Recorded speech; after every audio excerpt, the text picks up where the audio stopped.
Isso, a reflexão, que muitas vezes nós estamos aqui nestes dramas materiais, né? A perspectiva da nossa vida material realmente nos faz utilizar essa referência aos quais os nossos sentidos são mais impactados. E nós somos impactados por isso, por aquilo que eu toco. Eu sou impactado por aquilo que eu sinto, através do cheiro, eu vejo, eu ouço, aquilo que eu experimento. Então, quando a gente está nessa experiência material, o nosso ponto de referência realmente são esses elementos que eu manipulo no dia a dia. Isso é muito natural. E a gente quer dizer que isso é a normalidade, porque é isso que nós precisamos de forma a ser o nosso material de aprendizado.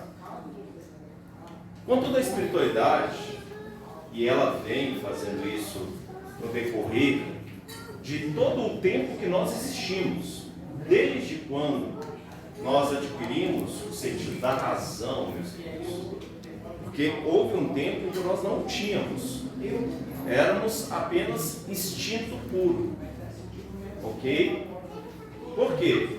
Estávamos experimentando essas sensações.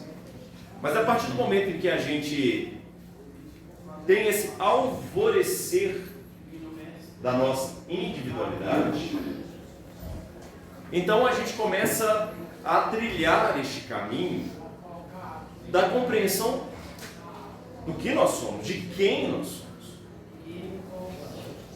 E desde que a humanidade é a humanidade, de uma forma ou de outra, as forças que regem os prepostos de Jesus, que regem os nossos destinos, o nosso governador espiritual, ele vem nos trazendo matérias para que a gente possa entender que existe algo para além da matéria.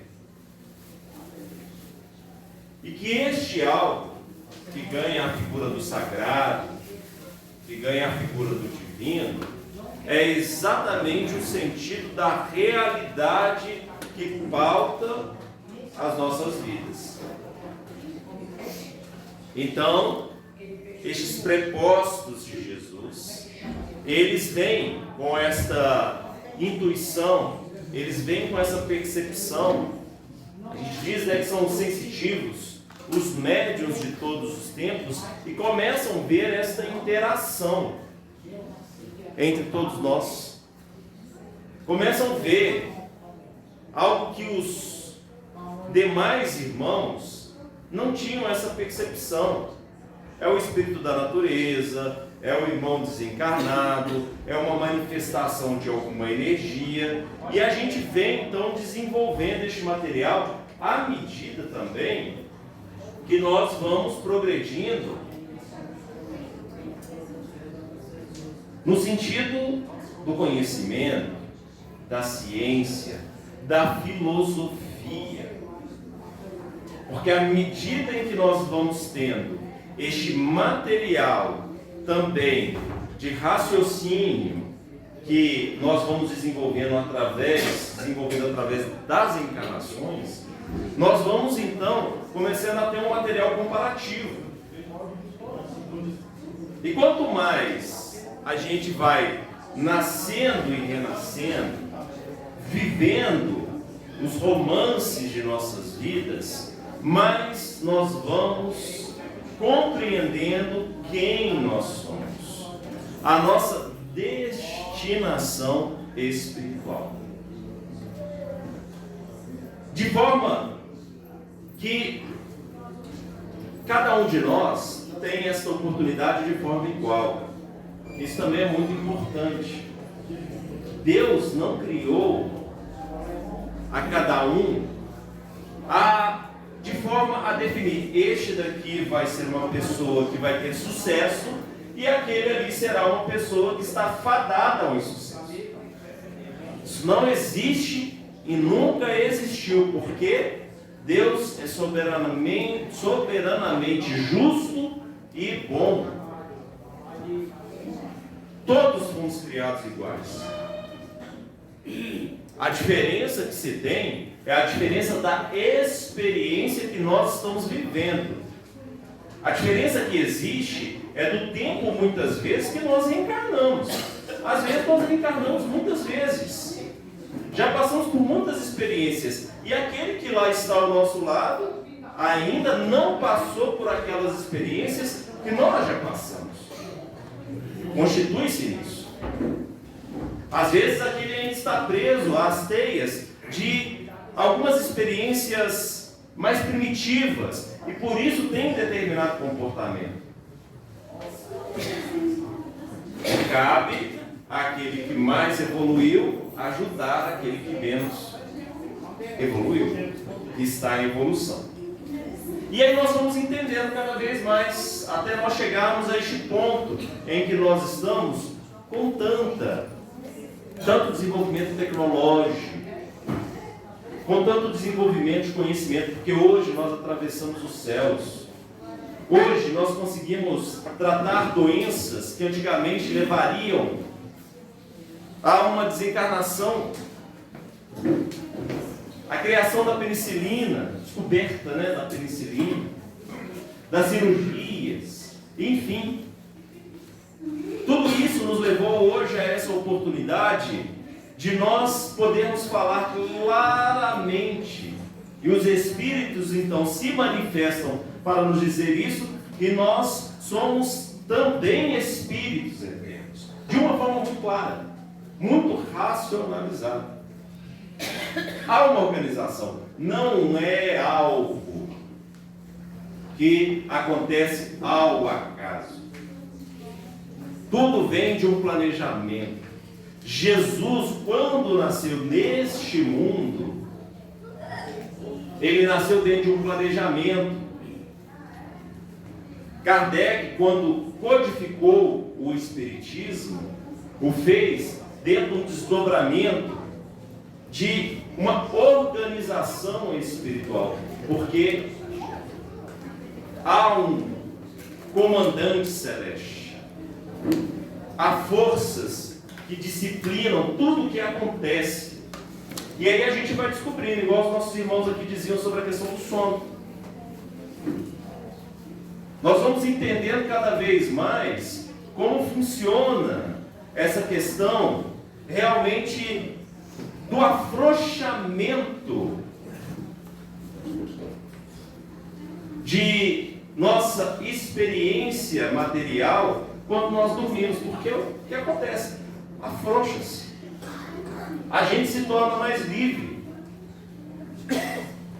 E quanto mais preparados nós estamos, quanto mais nós trabalhamos o nosso coração, quanto mais nós trabalhamos a nossa mente, quanto mais a gente adquire essa consciência, mais essa consciência vai nos dando a possibilidade de nós andarmos firmes sobre terrenos que nós não estávamos acostumados a andar.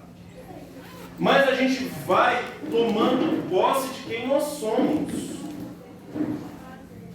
Mas a gente vai entendendo aquilo que Jesus nos diz, de que nós faremos grandes coisas, de que nós somos deuses, no sentido de Deus com D minúsculo, evidentemente, mas nós somos herdeiros do Pai. Olha o poder disso. Porque realmente a perspectiva do conhecimento nos dá a possibilidade, sim, de tocar e curar. Mas para isso é preciso movimentar uma verdadeira ciência do espírito, dos fluidos, que nós estamos aprendendo. Tem uma frase de José de Paiva Neto que eu gosto muito, e ela é muito propícia para esse momento de reflexão nossa, que diz o seguinte: aquilo que um dia a religião intuiu, a ciência um dia descobrirá. Já perceberam que muitos profetas, muitos daqueles que já tinham essa ciência em si, falaram determinadas coisas que depois aconteceram. Quando a gente tem a oportunidade de estar com as pessoas que conviveram com o Chico, quando a gente tem a oportunidade de acessar, por exemplo, um relato, né, a respeito, por exemplo, de quem conviveu com ele, vai dizer que no passado o Chico dizia, né, estava lá reunido com a família e estava lá todo mundo escutando um radinho. Ele dizia: olha, um dia chegará o tempo em que a gente vai ver as imagens projetadas dentro de um aparelho parecido com este. Eu falava assim, né? Esse Chico é doido mesmo, olha essa coisa que eles estão falando. E lá estava a televisão. Por quê? Porque nós aqui no mundo, a gente só traz aquilo que já existe.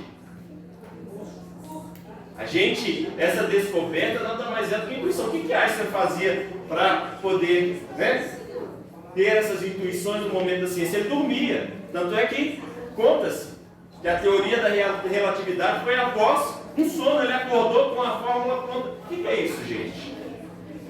Desdobramento espiritual. Então essa ciência existe. Ela é real. E por que a gente está dizendo isso? Porque quem nós somos? Nós somos espíritos. Somos espíritos eternos. E nós estamos neste aprendizado de acordo com a necessidade de nossas experiências, de nosso aprendizado. Não somos apenas estes seres físicos, somos espíritos eternos dotados de consciência. Nossa existência não se limita à vida na Terra, ela é contínua. E por que isso é importante? Porque essa compreensão muda o nosso ponto de referência. Isso que é importante.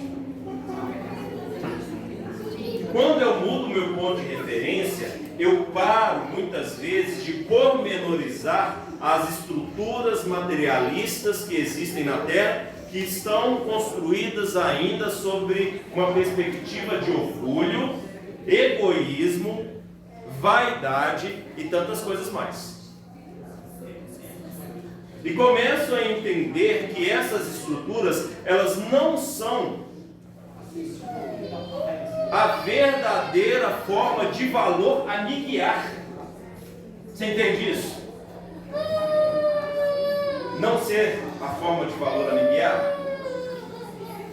Porque isso significa dizer o seguinte: isso significa desenvolver esse desprendimento, no sentido de parar de sofrer com as coisas relativas aos acontecimentos materiais, de forma a muitas vezes entrar em quadros de depressão, em quadros de tristeza, em quadros de desvalorização em relação a quem nós somos. Espera aí.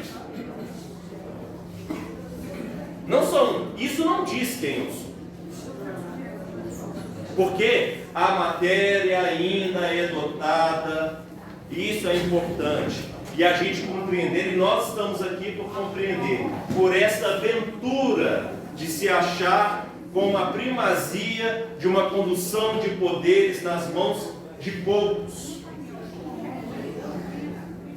E aí a gente pode se sentir oprimido por aquilo que muitas vezes não verdadeiramente representa o valor de nossas existências. E quando a gente compreende isso, a gente começa a ter uma leveza. Porque eu começo a entender que isso é uma manifestação de um cenário ao qual eu sou convidado a compreender. E aí eu lembro de Sócrates. O que diz aqui no Evangelho segundo o Espiritismo? No começo, João? Sócrates e Platão, os precursores do Espiritismo. Olha só que os Espíritos vão nos colocar no início deste livro. Por que eles vão dizer isso e vão trazer uma questão filosófica racional? Porque, olha o que Sócrates diz no momento em que a cicuta lhe é oferecida. O que acontece com Sócrates? Sócrates foi considerado um cara libertário. porque ele falava sobre determinadas questões que empolgavam o espírito da juventude, porque ele entendia que existia algo a mais para além do corpo. Tanto é que seus discípulos, eles começam a fazer uma estratégia para libertá-lo da prisão. Eles sabiam que só precisaria ser condenado à morte, a beber a cicuta. E aí, então, eles falam assim: mestre, nós vamos te tirar daí. Ele chega e fala assim: isso aqui não é Sócrates. Isso aqui é aquilo que é eterno, aquilo que ninguém pode prender, aquilo que muitas vezes não é valorizado aqui na terra. Percebe? O valor real não é valorizado. E ele toma a cicuta com a tranquilidade de quem entende a ignorância humana. O que é repetido por Jesus? Não é a cruz humana que está fazendo com que o cristianismo não possa ser verdadeiramente coroado pela vitória. É o sentido de o cumprimento de uma verdadeira lição de amor, onde se transforma a cruz, que era o maior instrumento de martírio, no maior símbolo de amor. Não é isso? Não é o que a gente faz? A gente se abençoa com o sinal da cruz, porque Jesus o entendia, o verdadeiro valor.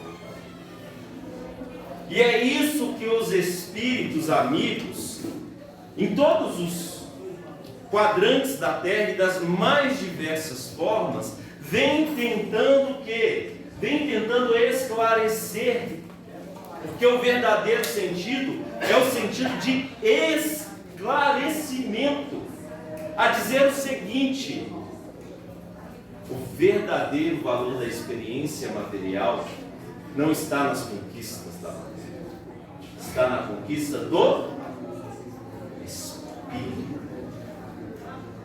Seja na igreja protestante, na católica, seja no budismo, seja no shintoísmo, seja na umbanda, no espiritismo, seja no xamanismo, enfim, meus irmãos, a verdadeira conquista está no sentido da descoberta espiritual destes verdadeiros valores. Por quê? Porque aí nós vamos compreendendo esse sentido de liberdade, esse sentido de escolha. E aí a gente vai entendendo, a vida na terra é um estágio sagrado. Estágio sagrado. Nós vivemos essa possibilidade. Nós vivemos esse convite. E é por isso que estes grupos espirituais têm se organizado e têm criado união entre corações, propósito entre corações. Para quê? Para que essas oficinas possam estar de pé. Para a gente relembrar, sabe por quê? Todos nós estamos esclarecidos. Antes de você encarnar, você foi esclarecida. Sou um espírito. Estou nascendo com esta missão, com este propósito. Preciso lembrar. Só que para que eu possa lembrar, é preciso me movimentar. É a mesma coisa, né? Nós conseguimos aqui ler, né? Estamos lendo aqui claramente tudo isso aqui, porque um dia nós sentamos num banco de escola e as nossas professoras, os nossos professores nos ensinaram a fonética, nos ensinaram a constituição silábica, compreendemos como as frases são formadas, entendemos a pontuação. Aí a gente consegue ler. A vida na Terra é um estágio sagrado de recapitulação das nossas experiências e um valioso campo de serviço espiritual, funcionando como um filtro onde a alma se purifica progressivamente. Nascemos com o propósito de progredir e alcançar a perfeição. Deus, em sua infinita bondade e justiça, nos guia neste processo. Graças aos nossos professores, nós estamos lendo, nós estamos interpretando, e a mesma coisa acontece em relação ao Espírito. E que aí ele envolve um sentido que ele não é muito perceptível, ele não é muito audível, ele não é muito sentido no paladar. Ele é algo que transcende, ele está em algo que nos permite essa conexão de paz, nos permite um estado de concentração, se nós nos permitirmos. E aí isso também ganha inúmeras formas de expressão: meditação, oração, nirvana. É uma instrumentação. E com isso, nós vamos conseguindo ter essas percepções em relação aos sonhos, entendendo que eles significam a partir do instrumento necessário de comparação das minhas experiências como espírito eterno. E então eu vou organizando em mim o sentido da caminhada real que eu preciso realizar. Eu começo a entender a relação que estabelece a minha alma com as almas que estão ao meu lado. Eu começo a entender a perspectiva de convite ao perdão. Eu começo a compreender o sentido da compreensão do trabalho para que eu possa entender as minhas fraquezas, o orgulho que ainda existe em mim, a vaidade, os ciúmes. Começa a entender esses sentimentos de posse. Começa a entender a percepção de paternidade e de filiação. Porque começa a perceber. Tudo é um mecanismo. Tudo é uma metodologia divina. E eu estou para a metodologia necessária de acordo com aquilo que se apresenta no interior das minhas necessidades. Deu para entender? Eu estou para a metodologia necessária de acordo com as necessidades que eu tenho. Se eu nasci neste tempo, nesta família, se eu nasci nessa sociedade que apresenta determinadas patologias, é porque essas patologias são exatamente as necessárias para que eu possa trabalhar. Se eu tenho os filhos que tenho, se eu tenho os pais que tenho, se eu estabeleço a relação profissional que tenho, é porque elas estão dentro de uma necessidade que eu preciso trabalhar. E que ela é extremamente racional e matemática. Porque Deus é justo, gente. Se eu começar a dizer que eu sou o Senhor daquilo que eu quero, eu estou exatamente pormenorizando a Deus. Não. Deus nos deu um livre-arbítrio. Mas Ele nos deixa moralmente livres, mas não imoralmente livres. Um comandante no barco. Por isso que a espiritualidade diz, e ela deixa isso muito claro, que nada foge àquilo que ela permite. A descoberta de outros continentes se deu no tempo que a espiritualidade permitiu. Quanto tempo nós falamos sobre a história da humanidade? Desde o momento da escrita, onde a gente ultrapassa a oralidade e começa a gerar este conteúdo para gerações por vindouras. milênios. Mas nós descobrimos aqui o nosso país, né, como um sentido de uma constituição de um corpo planetário somente há 525 anos. Olha como o tempo, se a gente for fazer uma comparação, é algo muito, muito pequeno. E tudo isso é relativamente àquilo que é permitido. Da mesma forma, nós ainda não nos relacionamos com inteligências de forma clara e evidente na comprovação da nossa perspectiva científica, porque ainda não chegou a hora. Mas chegará. Porque há um homem além. Há uma lei. E essa lei também se circunscreve à nossa vida.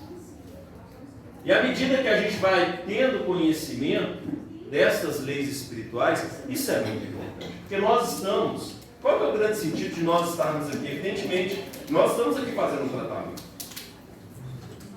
Cada um aqui está em busca novamente do seu reequilíbrio espiritual. Porque algo trouxe todos que estão aqui nessas fileiras. Uma inquietação, uma busca, um desejo.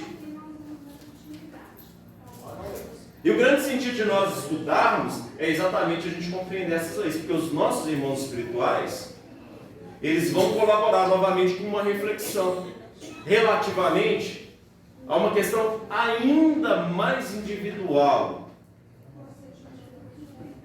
que é a história de cada um que está aqui. Mas o sentido é a gente compreender essas leis espirituais. O que nós estamos fazendo aqui é isso. Por isso que este momento de nós conversarmos, de nós refletirmos, é exatamente esse momento de nós juntos trocarmos essas informações necessárias para que a gente possa compreender as chaves, para a gente entender o sentido de tudo que está acontecendo, das escrituras que são nos dadas, está aqui os livros, tornando a vida futura uma realidade. O que é essa vida futura? Tornando a realidade do nosso espírito algo factual e verdadeiramente levado em consideração em nossos raciocínios. Porque nós estamos tratando aqui de espíritos. Nós estamos conversando aqui para a nossa vida eterna. Nós estamos aqui eliminando chagas que nós mesmos criamos por causa de nossa forma de ver. Às vezes equivocadas. A gente está aqui tirando o véu. Porque entendendo estas leis espirituais, eu começo a realmente andar de acordo com aquilo que eu preciso. E aí isso que é a coisa mais importante. O que eu preciso como espírito. Isso é o sentido da felicidade, porque eu vou dizer para vocês, meus irmãos, isso nós falamos sem qualquer medo de errar. Não existe nenhum ser encarnado nesta terra que, encontrando verdadeiramente o seu propósito espiritual, não se imuna de uma força e de uma tranquilidade para que possa trilhar os passos na sua caminhada terrena. Não existe. Por quê? Porque é esse que dá o verdadeiro sentido de segurança e verdadeiro sentido de valor daquilo que é um tesouro que Jesus disse: nenhum ladrão rouba, nenhuma traça corrói, nada tira de você. É a tranquilidade daquelas pessoas, daquelas senhoras que a gente encontra lá, às vezes em avançada idade. Avançada idade é aquele senhorzinho que simplesmente chegou, está passando por um tanto de coisa e disse: ô meu filho, minha vida está tão boa, graças a Deus. Que a gente lembra, né? Às vezes da figura, no meu caso, de um bisavô, que a gente lembra de uma figura, de uma pessoa que é muito referência, que nós já citamos aqui, que é o Xi. E a gente começa a entender esse sentido dessas referências. Aí talvez você me diga, tá, então Daniel, então quer dizer que tal, a gente tem que seguir o que o São Francisco de Assis fez, o que o Chico fez, porque Chico era pobre. Não é isso, meus irmãos. Sentido de paz, sentido de tranquilidade e de propósito é fazer o uso daquilo que está à nossa disposição dentro daquilo que nós fomos chamados a trabalhar. Dentro daquilo que está relativamente ligado à questão da minha história e do meu aprendizado, que não se resume a esta vida presente, mas se resume a todas as outras vidas. No sentido da compreensão da evolução que eu necessito realizar daquilo que eu escolhi, que aí a gente começa a falar sobre livre-arbítrio. Porque o Espírito é consciente. Não há ninguém que neste estágio da humanidade, e nós estamos hoje no ano de 2025, ninguém que nasce em um mundo com a proposta onde nós temos tanto conhecimento, o conhecimento está aqui na palma da nossa mão. Você acessa o mundo, você vai em todos os lugares que você quiser. Que não nasça neste momento com a clareza para que possa fazer uso disso. O espírito primitivo vai nascer com o primitivo, pronto, acabou. Porque na natureza primitiva, o normal é você destruir para dominar. É a domina, eu estou aqui protegendo a minha prole. É o sentido da lei de justiça daquele momento da evolução. Que é um primeiro sentido de manutenção da vida. Isso é instinto. Isso está no mundo animal. Isso é a realidade. Observai a natureza e vereis. Mas nós não. Nós já estamos aqui no sentido que nós trabalhamos no sentido da coletividade, da fraternidade, da solidariedade, do mandamento principal de Jesus, que se chama amor. Único mandamento nos deu. Um novo mandamento, único que Jesus deu. Em toda a Bíblia Sagrada, que Jesus, ele repete a regra áurea. Amai-vos uns aos outros como vocês se amam, né? Agora tem um que ele dá, que aí ele diz, um novo mandamento vos dou. Amai-vos como eu, Jesus, vos amo. É a lei da solidariedade universal. É o ponto, pedra angular de desenvolvimento dos nossos trabalhos para o futuro que nós estamos construindo.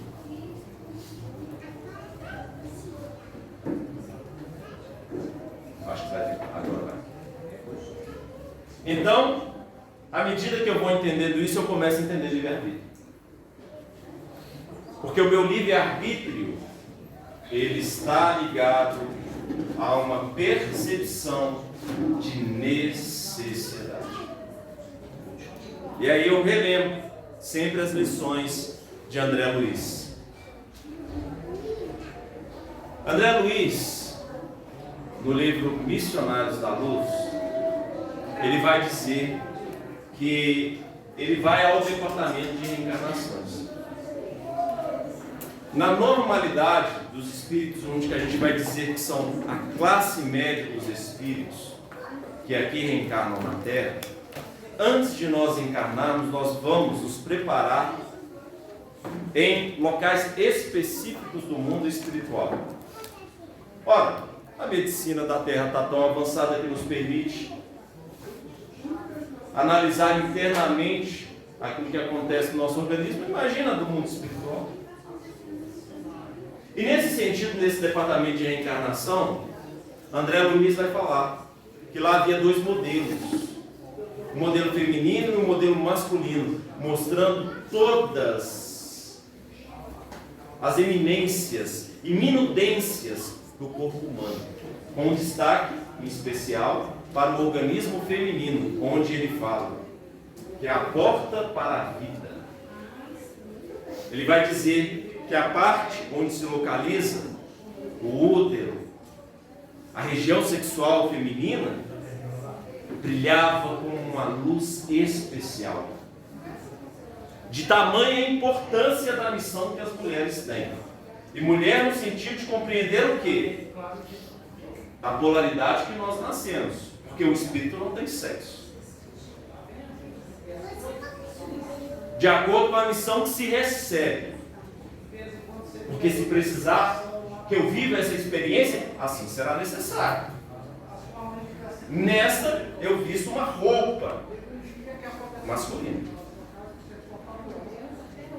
E nesse sentido, quando André Luiz, então, vai visitar, ele tem a oportunidade de conhecer algumas questões a respeito da encarnação. E, em um momento, chega uma pessoa que estava se preparando para reencarnar. E ela recebe o plano. Receber. Licença, depois você devolve aqui.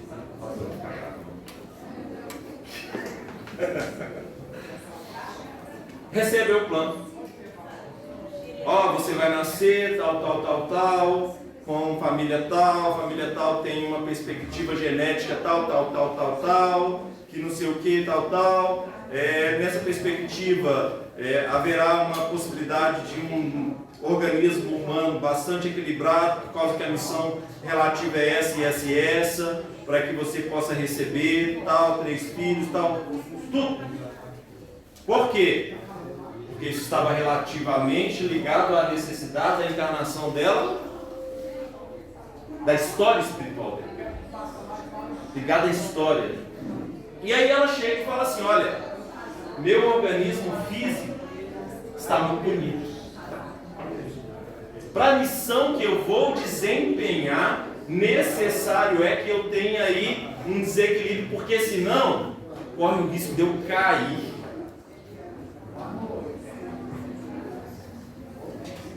Corre o risco de, novamente, eu cometer aquele equívoco que eu já cometi. Então vamos trabalhar aqui nesse organismo aqui para desenhar e ele ter essa determinada constituição, porque isso na Terra pode, parecer, assim, não tem uma constituição física perfeita, mas é a constituição perfeita para os filhos. Olha aqui, viu como é que muda o nosso ponto de referência? Muda. E aí a gente vai também, por exemplo, e eu já falei sobre essa história aqui, de Segismundo. Ele nasce no lado de Adelino e Raquel, que foi um casal que no passado ele interferiu através da sedução, matando Adelino e se casando com Raquel. Só que não há um tio, não há um J da lei que passe.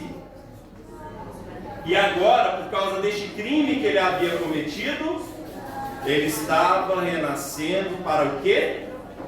Para ser filho deste casal. Ele teria que aprender a reharmonizar novamente. E aí, em determinada idade, lá por volta dos 35 anos, o que estava no seu planejamento, no seu desenho reencarnatório, estava no desenho que ele iria desenvolver uma patologia cardíaca. Por quê? Porque ele havia assassinado aquele que seria seu pai na vida passada através de uma violência. Mas necessário é reharmonizar. E este livre-arbítrio, então, é exatamente esta escolha. E é a escolha que cada um de nós fizemos. É o desenho que nós fizemos. E aí, tem um pincel. Eu não sei se eu já fiz esse desenho aqui, mas eu vou fazer aqui, não precisa desmanchar não. A vida material, ela é relativamente como se fosse um máximo da possibilidade e o mínimo.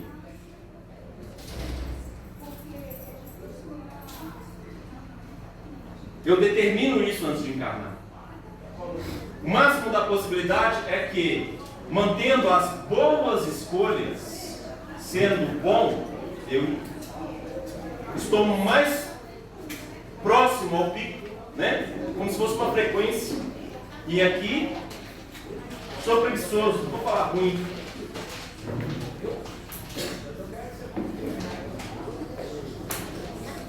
Escreve certo? E aí o que acontece? Se eu trabalho nessa bondade, se eu trabalho nessa vontade, nessa boa vontade, eu vou ficando só aqui no máximo. E aqui nesse máximo, eu tenho a possibilidade de chegar aos 80 anos, tendo uma boa família e tendo recursos necessários, que só surgiriam a partir lá dos 40 anos. Se eu mantenho essa vibração no bem.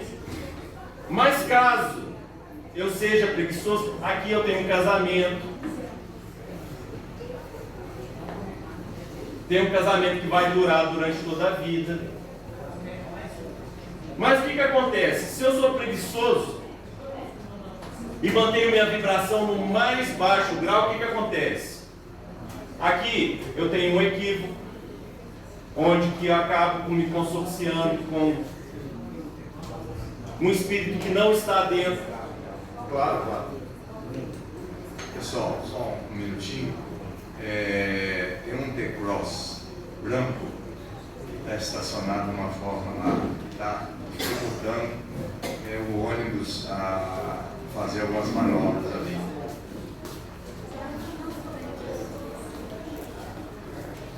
Ok? Obrigado. Pode, tranquilo. E aí, aqui, eu acabo trazendo um espírito para a minha convivência que não é um espírito que está dentro daquilo que me traria esta paz. E aqui, aos 40 anos, eu desencarno. Ah, mas é dessa forma? O tempo de vivência pode mudar? Sim.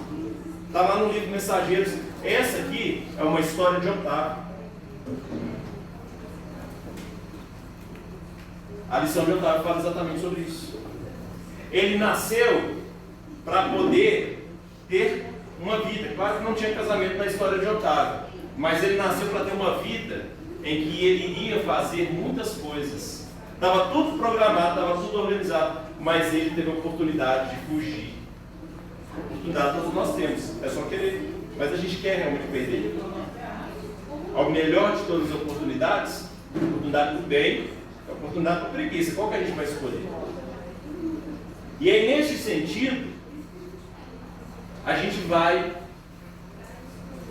entendendo essa liberdade. Mas existe o máximo e o mínimo. A gente não foge disso.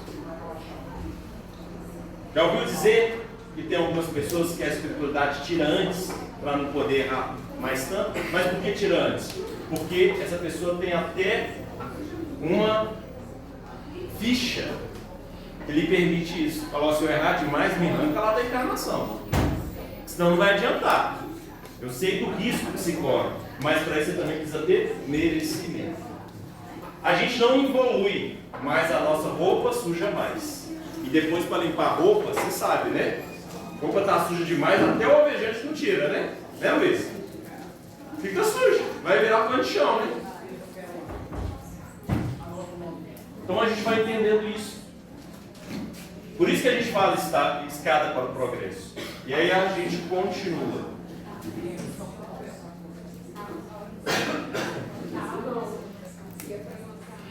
O livre-arbítrio é a nossa capacidade de pensar e agir livremente. Sem ele seríamos como máquinas. Isso está no Livro dos Espíritos, pergunta 843. Sem mérito no bem ou culpa no mal. É uma concessão divina que nos torna coautores de nosso destino. Evangelho segundo o Espiritismo, capítulo 4. Isso é importante, senso de responsabilidade. Para que a gente possa caminhar neste sentido, e é este o convite que nós recebemos, de nós nos desenvolvermos. A nossa escada ascensional é uma escada que caminha para a angelitude, que chegará em mais ou menos tempo, de acordo com a nossa capacidade de realizar esses compromissos, de assumir essas responsabilidades. Então, está aqui no Livro dos Espíritos. Antes de reencarnar, o espírito escolhe o gênero de provas que quer se submeter, através das suas necessidades. Essas provas não são castigos caprichosos. Isso é que muda o nosso ponto de referência. Ótimo, se o meu magnetismo, e olha que é isso mesmo, viu, gente? Às vezes eu abusei demais de recursos da vida passada. Aí o meu magnetismo, ele vem com determinada forma, onde quer que eu chegue, as pessoas têm aquela impressão de que eu não transmito aquele acolhimento, né, mútuo, aquela identidade. Eu às vezes tenho dificuldade de conseguir emprego. Por quê? Porque na vida passada eu tive muita facilidade. Então agora, através da limitação, eu começo a o quê? Eu começo a valorizar. É difícil. Eu não posso abusar. E aí eu vou trabalhando isso em mim. Eu vou não desperdiçando as oportunidades que a vida vai me dando, para demonstrar que eu vou dando valor. E aí continuamos. Então essas provas não são castigos caprichosos, mas oportunidade para o próprio aprimoramento. Isso, inclusive, o Evangelho nos diz. A oportunidade de nós estarmos, de nós fazermos o bem. E Deus as permite para o nosso crescimento. Porque realmente há questões que nós não precisamos passar, e nós, quando não precisamos, nós não passamos. Já percebeu? Olha, eu tinha que estar naquele voo, mas aconteceu um tanto de coincidências e eu não entrei naquele voo e foi aquele avião que caiu. Por quê? Era para me salvar? Não era. Então aquilo que você acha que foi aquele trânsito que você pegou, que foi o livramento, né, que vocês estavam falando agora, neste momento, olha, aquele atropelamento não aconteceu por quê? Porque não era a hora. E a espiritualidade vai agir para que isso seja evitado. E aí são as que a gente chama de coincidências, que não são coincidências. Quando eu vou compreendendo isso, eu vou ficando e vou trilhando o meu caminho com mais firmeza, sem equívocos. A reencarnação nos oferece a oportunidade de refazer o destino, de reparar o mal feito, de transformar velhos inimigos em amigos. Doenças, mutilações ou deficiências físicas e mentais podem ser sanções que o próprio Espírito, que a gente estava dizendo mais cedo, solicita para corrigir desvios passados, evitando recidivas e impulsionando o seu progresso moral. Isso está lá no livro Ação e Reação. Se eu não me engano, essas palavras aqui são as palavras de Druso. Então eu vou compreendendo isso. Isso vai mudando o quê? Vai mudando a minha forma de encarar a vida. Porque eu vou aplacando dentro de mim a revolta. Porque, né? Ah, eu não consigo aquilo. Poxa, Deus está me castigando. Deus não está te castigando não, meu irmão. Deus está dando oportunidade. Eu preciso compreender. Preciso agradecer. Desenvolver essa paz e continuar avançando, fazendo a minha parte, não perdendo o meu sorriso. Não perdendo a minha capacidade de ter esperança, ter fé. Fé na vida futura. Compreensão, resignação, resiliência. Isso vai melhorando, inclusive, minha capacidade orgânica, porque tem muitas coisas no nosso organismo que nós mesmos arranjamos. Tem coisa que não é coisa de vida passada, não. Tem coisa que é vida presente. Que é a minha cabeça, que é a minha revolta, a minha não aceitação em relação àquilo que a vida está me dando oportunidade. E aí eu começo a arranjar um tanto de coisa que eu não precisava passar. E André Luiz fala que isso chega a 70% das nossas experiências aqui na Terra. Olha só como é que é a questão. E nisso, nesse 70%, é que a espiritualidade amiga aqui vai nos ajudando, esclarecendo que são naturais dos equívocos que nós cometemos pela nossa teimosia. Porque os 30% que são necessários, a espiritualidade vai te dar coragem. E isso não tem como tirar. Vai ter que passar, meu irmão. Coragem. Vai ter que enfrentar esse câncer? Vai ter que enfrentar. Coragem. O que nós vamos dar aqui é tranquilidade, compreensão, aceitação. E às vezes se preparar, inclusive, para uma desencarnação. Ué, porque isso não é natural, não, gente. Ué, todos nós vamos desencarnar, gente. Ué. Eu estava falando hoje com uma pessoa, eu falei assim, olha, é natural quando a pessoa vai ficando mais idosa, que alguns episódios em relação às questões da desarmonia orgânica comecem a estar presentes.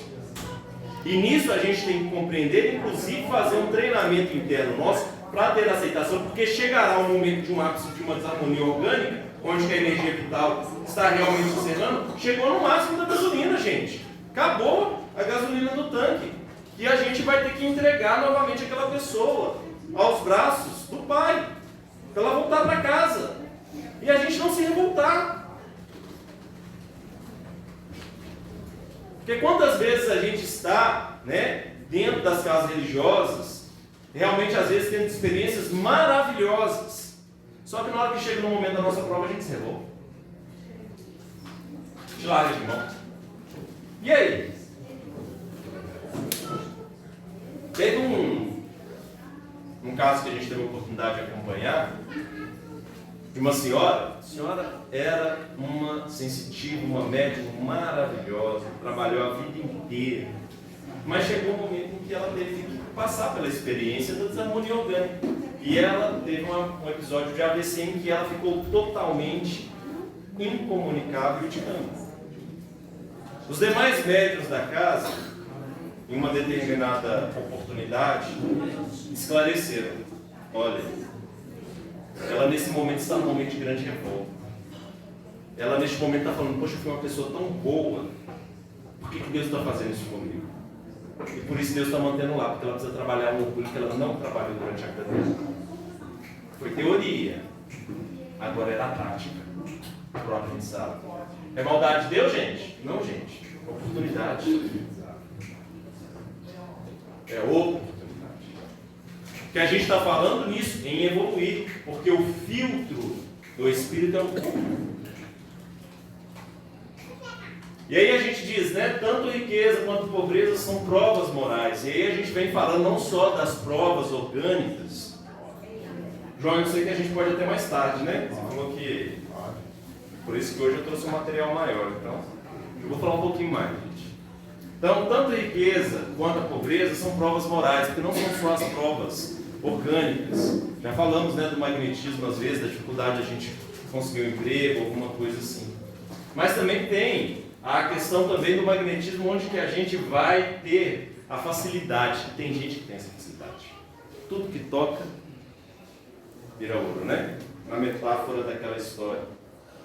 Realmente, é o magnetismo também. Mas isso é uma prova, uma das provas muito difíceis. Que vai encarnação, encarnação, encarnação. Agora eu aprendi. Eu estou pronto. Agora realmente eu entendo que o recurso material que está na minha mão, ele é ferramenta. Ele não é o fim em si próprio. E aí ele é uma prova de caridade e abnegação. Porque aquela riqueza é, às vezes, a oportunidade dele poder retribuir. Tem um caso, e aí a gente vai não citar nomes, que nós acompanhamos também de um senhor que conseguiu uma riqueza maravilhosa. E realmente tudo o que ele fazia dava certo. E uma determinada oportunidade destes cuidados e desses aprendizados foi nos esclarecido que ele era no passado senhor de escravos. E no equívoco das questões materiais e da cultura da época, ele agiu não na perspectiva da maldade do coração e da exploração, mas realmente acabava que aquele sentido de explorar não está dentro das leis de harmonia espiritual. Quando ele volta para o mundo espiritual, ele vê tudo isso e reconhecendo aquilo que é o aprendizado, ele nasce novamente, mas desta vez para o quê? Desta vez para que ele pudesse empregar muitas pessoas e conseguir gerar muita prosperidade para essas pessoas, que eram exatamente aqueles que no passado tiveram essa experiência da escravidão e agora nasceram para ser bons profissionais, serem bem remunerados, serem bem cuidados. E conta-se que ele era uma pessoa que ele se preocupava. Por quê? Ele estava tendo a oportunidade de reequilibrar a esteira das experiências humanas através de ferramentas. E realmente, enquanto a pobreza testa a paciência, o mau uso da riqueza gera dívidas espirituais. É mais fácil um camelo passar pelo fundo de uma agulha do que um rico entrar no reino dos céus. Palavra de Jesus. Então quer dizer que é impossível? Quanto que um camelo vai passar no fundo de uma agulha? Um camelo nunca, né? Mas, gente, tratava-se de uma linha de camelo. A linha de camelo realmente era muito difícil passar no fundo de uma agulha, mas passava com muita dificuldade. Mas isso quer dizer exatamente sobre esse cuidado. E a mesma coisa a gente pode dizer em relação à beleza. E a mesma coisa a gente pode dizer em relação à intelectualidade. A mesma coisa a gente pode dizer em relação à fama. Essas ferramentas materiais, elas são necessárias. Elas são importantes. Mas são oportunidades que nós podemos ter. Veja a história de Silvio Santos, né? A gente olha para o Silvio Santos e vê realmente uma posição durante toda a vida irrepreensível. Veja uma posição de um Ayrton Senna, tirada das proporções, às vezes de uma vida desregrada que é muitas vezes do momento social. Olha como ele levava aquilo a sério e aquilo representava algo muito importante para as pessoas. A preocupação que ele tinha, inclusive, com o social, porque o Instituto Ayrton Senna não existia depois da morte dele, existia antes. Ele já fazia isso. E olha essa comoção. Então, é possível. E por que isso é importante a gente estudar isso? Ah, mas eu não sou famoso. Eu não tenho poder político. Aí, e na próxima vida? É importante a gente interiorizar isso. Porque tudo que a gente começa a trabalhar no agora é o que a gente já está construindo no futuro. E aí eu digo, inclusive, para as pessoas mais avançadas no tempo, na idade. Ah, não vou mais estudar não. Para que vai me servir? Vai servir sim, meu irmão. Vai. Muito parabéns. Uma salva de palmas. Quantos anos? 75. Doutorado. Doutorado em quê, meu irmão? Doutorado em quê? Saúde visual. Olha só. É isso. Isso tudo é um valor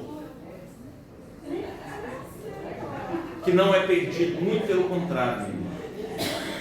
vai se amealhando em nosso interior. Isso vai ser um depositário de recursos que nós vamos amealhando através de nossa boa vontade, porque é sempre tempo. E aí a gente lembra aquela frase do Chico, né? Nós não podemos voltar atrás e fazer um novo começo, mas nós podemos começar agora, fazer um novo. E esse é o sentido que nós estamos aqui buscando. Continuando.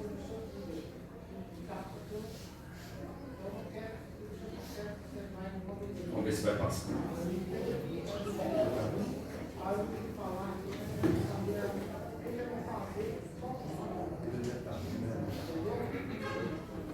Agora foi. E aí vem, né? Esse alerta. Quanto maior o conhecimento, maior a responsabilidade. Aqueles que recebem a luz da verdade, mas não aplicam em si mesmos, são mais culpados. A gente está aqui relembrando essa responsabilidade, porque muitas vezes ela já está em nós. E para que isso possa se refletir em nossos caminhos, nós estamos fazendo esse exercício. O que nós estamos fazendo aqui? Um exercício. Nós estamos trabalhando a nossa mente. Não sou eu, não é o livro dos Espíritos, não é o João. Somos nós dentro do nosso interior, porque o nosso Espírito já sabe isso. Meus irmãos, vocês encarnaram pelo menos umas 1000 vezes. Olha quantas personalidades estão presentes em cada um de vocês. Existe realmente recursos maravilhosos a serem usados. O que nos falta? Nos falta acessá-los. Ou a gente vai treinando e acessando cada vez mais. Que aí a gente vai mudando o nosso destino e vamos nos equilibrando.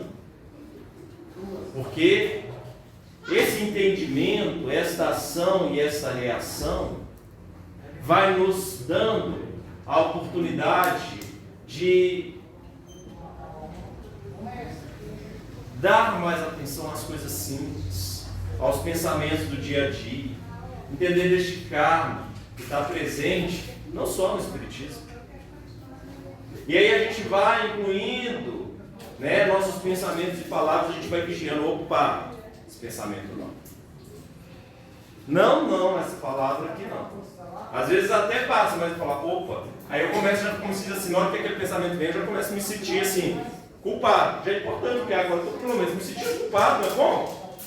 Não é?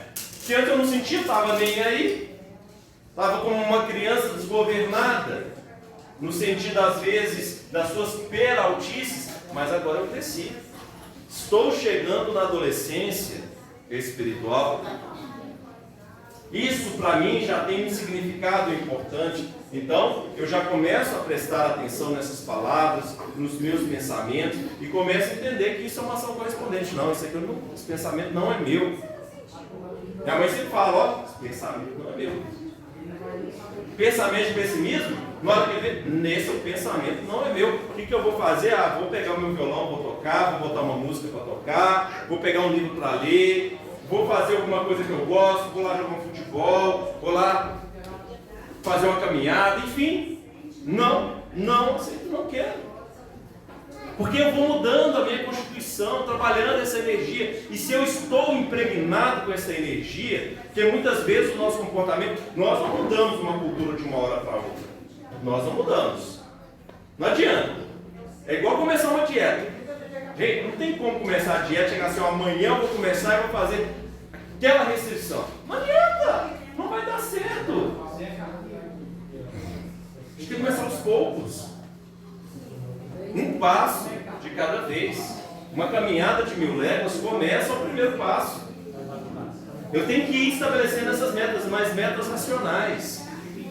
Eu tenho que estabelecer essas metas, inclusive, para a questão espiritual.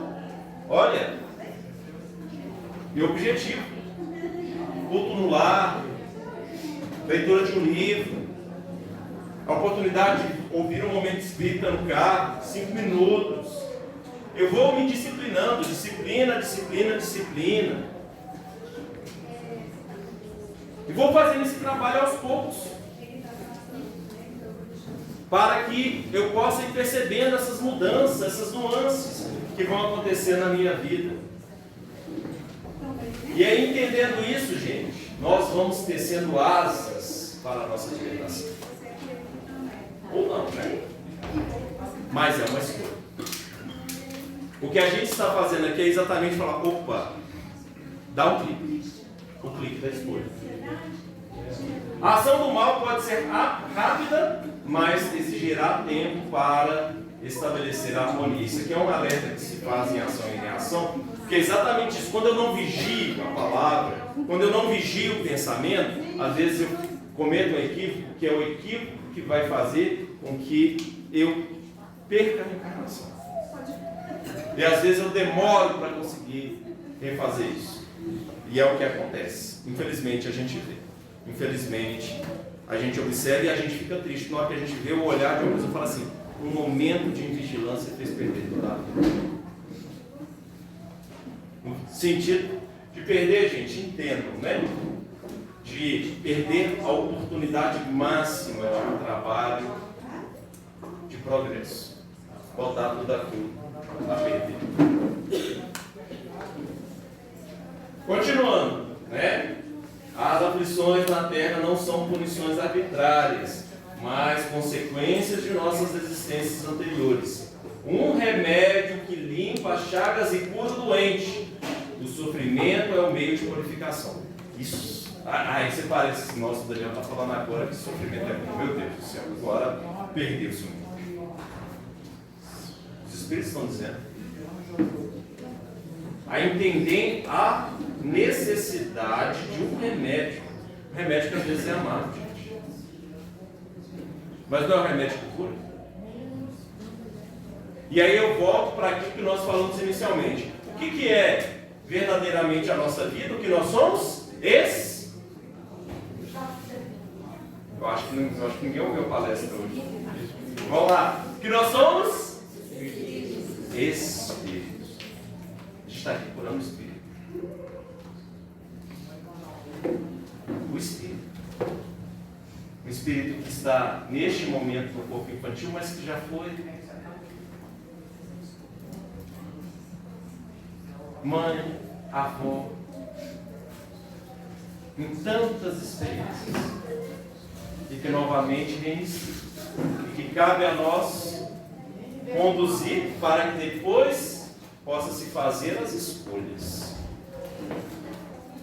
E cabe a nós compreender e sermos auxiliares, porque carregar não podemos. Carregamos enquanto necessitamos, mas chega um momento em que tem que andar sozinho. E somos a mesma coisa. Deus nos olha. Então, nós vamos nos purificando. E aí quando a gente olha, por exemplo, dores coletivas, flagelos coletivos, né? E que nós ainda veremos muitos, viu, meus irmãos? Compreendamos que nada mais é do que um reajustamento. Não nos revolvemos. Se formos convidados a uma determinada experiência, que nós não nos esqueçamos do amor. Não nos esqueçamos do exemplo que está lá descrito, por exemplo, no livro Paulo Estevam, no livro 50 anos depois, no livro Há 2000 anos, são obras de Emmanuel. A se dizer que os cristãos caminhavam cantando para os circos onde seriam flagelados pelas feras. Não que nós aqui estamos dizendo que devemos amar a entrega voluntária. Não.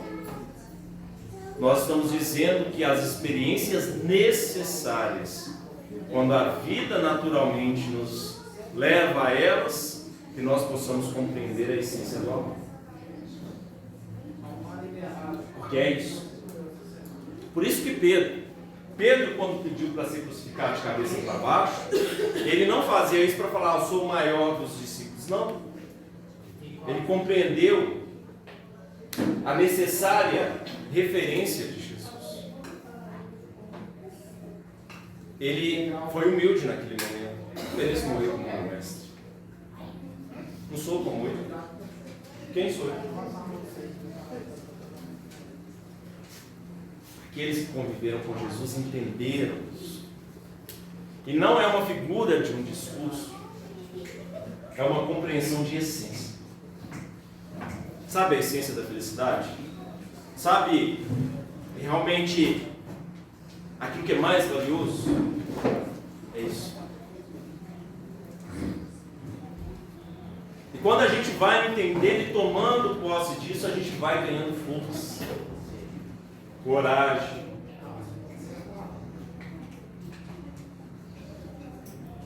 Certas coisas não vão mais nos abalar, a gente vai administrar. Olha, chegou, ótimo, não preciso ficar desesperado e falar, ótimo, Deus, queres me ensinar? O que eu posso fazer? Aí tem uma prece de Emmanuel que diz o seguinte: Deus, isso que está chegando à minha mão, eu tenho a capacidade de interferir ou não? Me dê força para que eu possa mudar as coisas que são necessárias e a força para entender aquilo que não é possível ser mudado. Essa é a missão. O que eu quero dizer é que chegou na nossa mão. A gente, às vezes, cabe-nos o quê? Nós vamos vibrar amor. Olha, a humanidade que está passando por este momento, vamos vibrar amor. Que a humanidade possa compreender essas dores coletivas. Mas se eu não tenho a capacidade de chegar lá e interferir para mudar, eu também vou sofrer com alguma coisa que eu não posso mudar, meus irmãos. Jesus foi tão paciente, Jesus não chegou. Eu sempre falo isso. Gente, Jesus é o Criador do céu e da terra. Os Espíritos que comandam, e lá no livro Consolador fala muito sobre isso. Quando se pergunta sobre os Espíritos que regem a natureza. Os Espíritos que regem a natureza estão sob o comando de um comandante. Se Jesus quisesse fazer cair fogo do céu, fazer com que a terra entrasse em um processo de desarmonia, através de questões geológicas, através de tempestades, isso aconteceria. Chegasse e falasse assim, ó, desencarna. Desencarnava. Na hora. Por que ele não fez isso? Não é assim. Nunca foi assim. É o amor. É a paciência. Jesus sabia. É a paciência. Ele disse, ó, muitas coisas não vos posso dizer, por isso vos mandarei um Consolador prometido, que é exatamente essa manifestação espiritual. Porque nós não estávamos preparados. Essa paciência de se reger através dos tempos.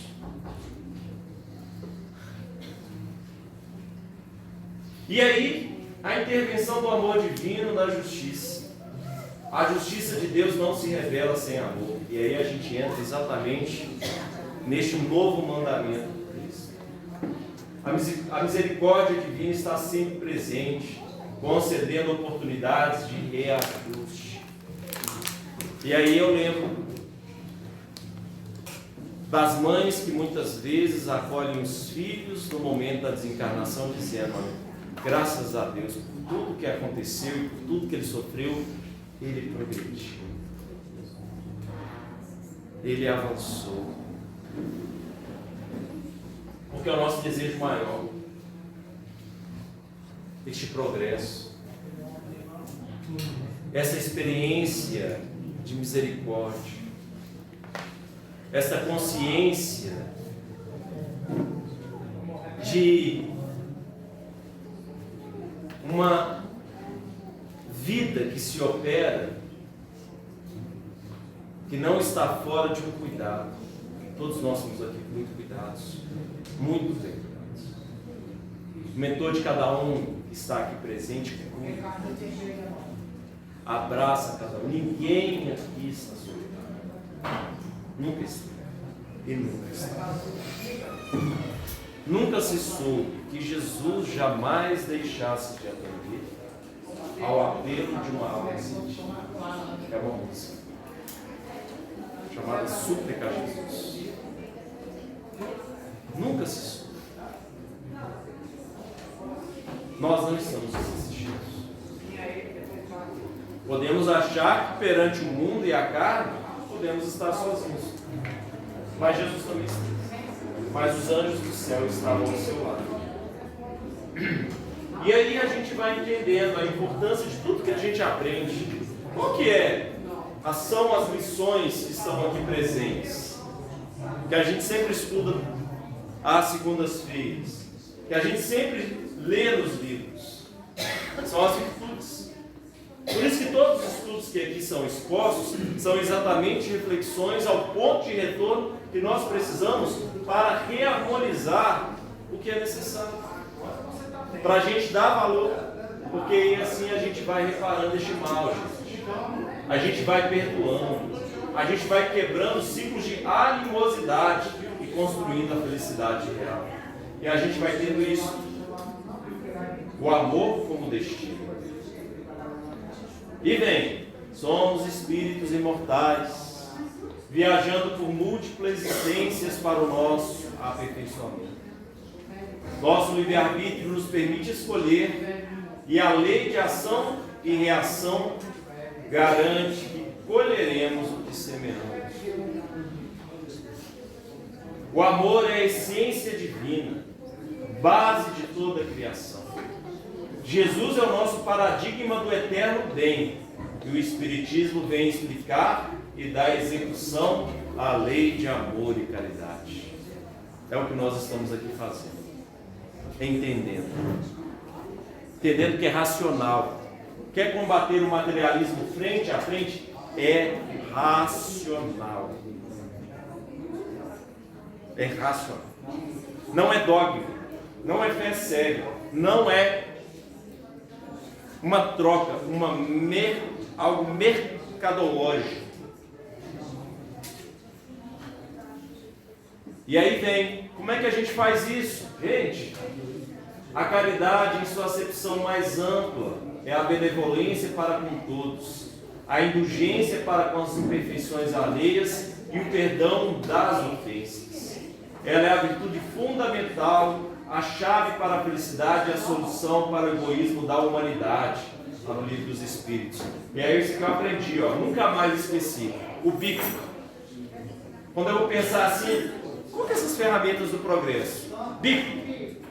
Lembra do bico antigamente que ele apitava? Os mais novos não devem conhecer, mas antigamente tinha um bico. Então a gente fala o bico espírita, que é benevolência para com todos, B. Indulgência para com as perfeições e P.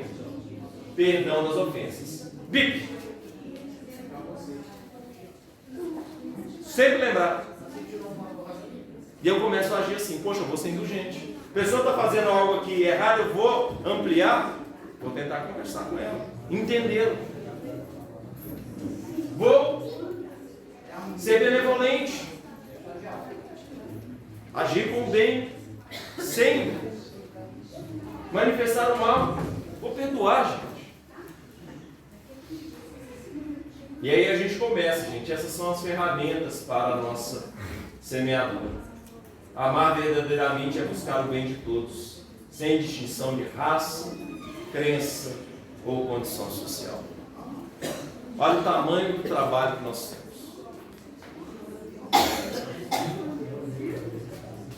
Compreender o valor de todos. Estamos numa casa planetária. Por que tanta divisão, meus irmãos? Por quê? Porque o egoísmo e o orgulho ainda estão presentes. Cabe a nós receber essa responsabilidade e agir. Nosso convite é a ação. Todos somos convidados a melhorar. Não há tempo a perder. Cada minuto da vida é importante para renovar e redimir. Os meios para a melhoria são o autoconhecimento, a reforma íntima, a oração sincera e, acima de tudo, a prática incessante da caridade e do bem. Esses são os caminhos. Falando sobre tudo isso, ótimo, mas quais são os caminhos? O Evangelho tem nos apontado. Os textos divinamente esperados têm nos apontado. A fé no futuro reanima a esperança e consola. Nós vamos tendo fé no futuro. Esperança sempre. Não podemos nunca deixar de perder isso. Este é o fogo que tem que estar aceso sempre em nosso coração. E com isso, a gente termina, né, nossas palavras, agradecendo a casa mais uma vez a oportunidade, viu, João? De refletirmos aqui, porque é uma reflexão, meus irmãos. É algo que cabe a cada um de nós, essa busca. Independente de onde cada um vem, para onde cada um irá, independente daqueles que ficarão aqui, independente daqueles que passarão, porque os estágios são necessários de acordo com também a necessidade de cada um, entendendo os convites que nós precisamos atender, os caminhos que nós precisamos seguir, os exemplos que nós precisamos multiplicar e fazer esse caminho de progresso espiritual, que é o mais importante, porque nos encontraremos sempre nesse caminho do bem. Amém?